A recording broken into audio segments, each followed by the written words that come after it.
YouTube just sent out the second or third email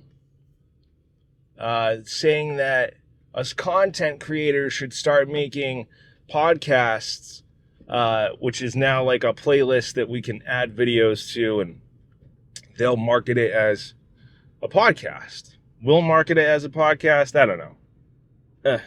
But anyway, this is me driving around, drinking my coffee, and doing the things that I have to do throughout my day and calling it a podcast. The only way I'm going to be able to do this is if I'm just incredibly, genuinely me, just regular Jared Britt the guy, not necessarily Jared Britt the content creator. And the only way that I can do this is, that adds to it, is if it's kind of uncut. So if you're into it, subscribe and I'll make more of these and that'll be fun. I'm going to make more of them anyway. But one thing that I'm noticing, and I just want to start off in that vein, is there's not a lot of Catholic content creators. And I've recently become a confirmed Catholic, the day before Easter, actually. So to all those that celebrate Easter, even if you aren't Catholic, happy Easter season. I'm out today and I'm thinking, actually, I'm more reflecting on my day yesterday. I went out on a little half-day gig to do like a mini documentary shoot that this historic site will use as like getting their online presence situated and letting people know like what services they have to offer and stuff. And it was like a really good day. I had a ton of fun with my mentor, and it was a great shoot. But one thing that I noticed is it's not all like fun and games, right? So like it took about a half an hour to set up and tear down each interview, and we had 3 locations, even though the second location was like 2 in 1. So like we'd shot in one room and then we shot in another. And the craziest thing about the second location is it's historic, right? So you can't touch anything, can't use anything. And it was the craziest situation because like we basically had to ask permission from a handler that we had assigned to us throughout the day to move anything that we would have wanted moved. And it added to like the overall time that we had there. And like all the interviews were staggered. So it wasn't just shooting one back to back because we had to operate on what people had for time. So a day that should have been like, all right, half an hour to set up, or even better yet, a half an hour to get there, and then a half hour to set up, and then a half an hour to like do the interview, and then maybe, another half hour to tear down, a half an hour to set back up to move locations, factor in 10 minutes or whatever. What I'm saying is something that should have taken like maybe 3 or 4 hours took the whole day. It was like an 8-hour day just because, one interview was at 9:30 or 10:30 and the other one was at 11:30 and then the next one was 2:30. But it was nice. Everybody was super kind, super generous with what they did. Everybody took directions so well. The director handled everything like a complete pro that he is, and it was a smooth process all around. Of course, everything that could go wrong did go wrong. We had a lot of hiccups and stuff, but nothing big, nothing that we can't fix. And overall, I feel like I really got to add to this production, which, just like to give some history for those of you that don't know, and you should know because you should be subscribed. But for those of you that don't know, like, I've been on 2 gigs where essentially I've been hired to do something from someone else, from a more established creator or videographer. And I've done, a handful of weddings for like friends and stuff, and I've done a music video and things like that. But most of my shooting is narrative stuff, which, is mine. And like I've done a handful of spec ads, right? Like, but that's all me. Like, that's all self-produced. So it's nice to get on a gig where somebody else is in charge. I've actually been like seeking out a writer, so I can start making other people's stuff come to life, and I can just worry about the cinematography, the shooting, the lighting, whatever.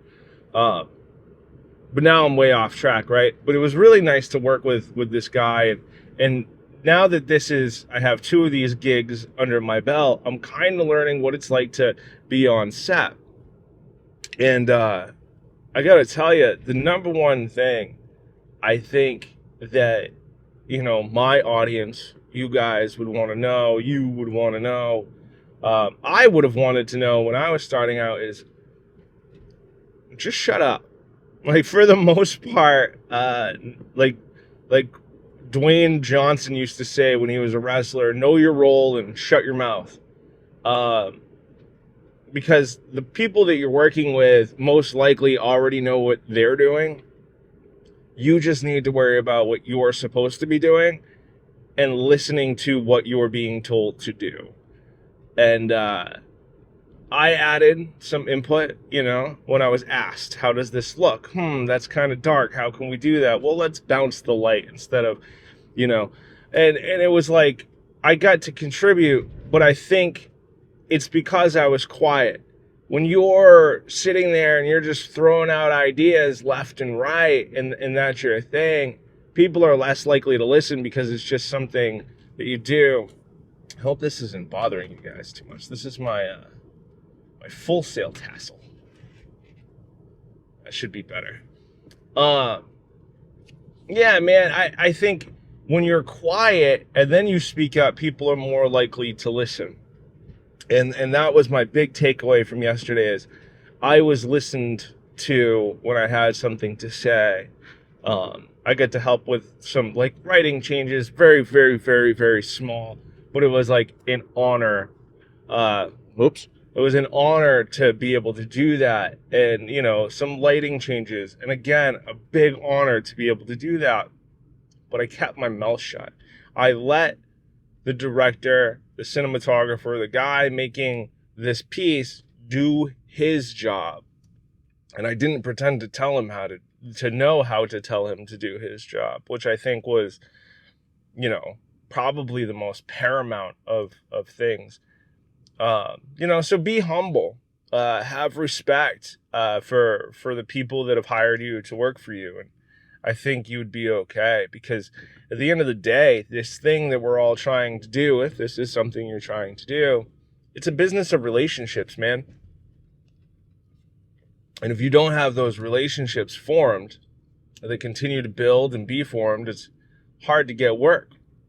And the tricky thing about freelancing is, if you want to do this for your living or for your livelihood, we spend a lot of time when we're not working trying to get work.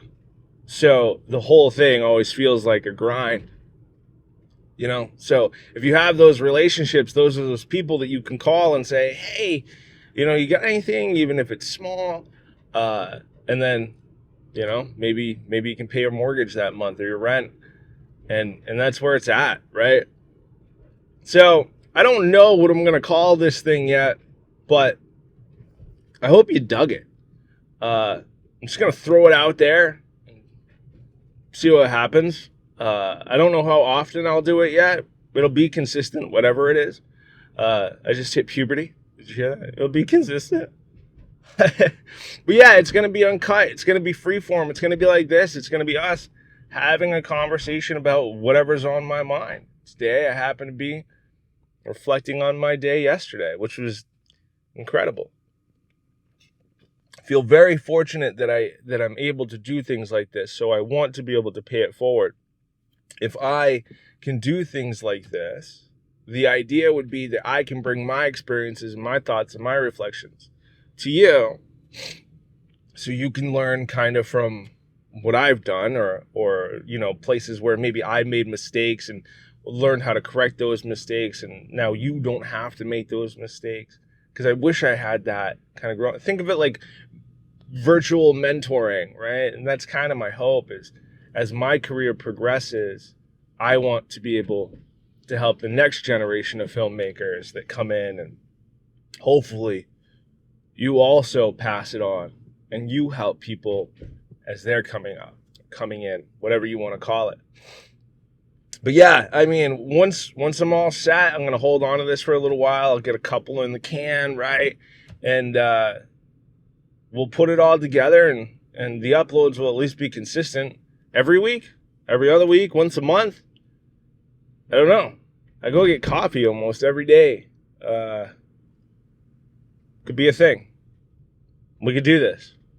Let me know down below in the comments if it's something you like or something you want to see more of, or let me know if it sucks and you don't want to see it. Let me know if you're excited to see another Catholic filmmaker. Let me know what you want to talk about. Let me know what you want to hear. Just say hi. Put a cool emoji down there. I don't care. Whatever. The coolest thing about YouTube is I get to talk to you, but I really like when you guys talk back with me. Let's start a conversation. My name's Jared. Just want to thank you for your time and attention today. I know how precious it is in this crazy, fast-paced world that we live in now. But I hope to talk to you again real soon.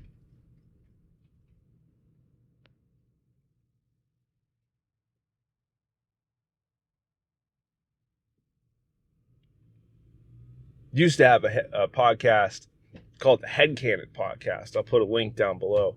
I swore like crazy and just talked about creativity, and that's what this will eventually be. But I don't know if I want to call it the Headcanon Podcast.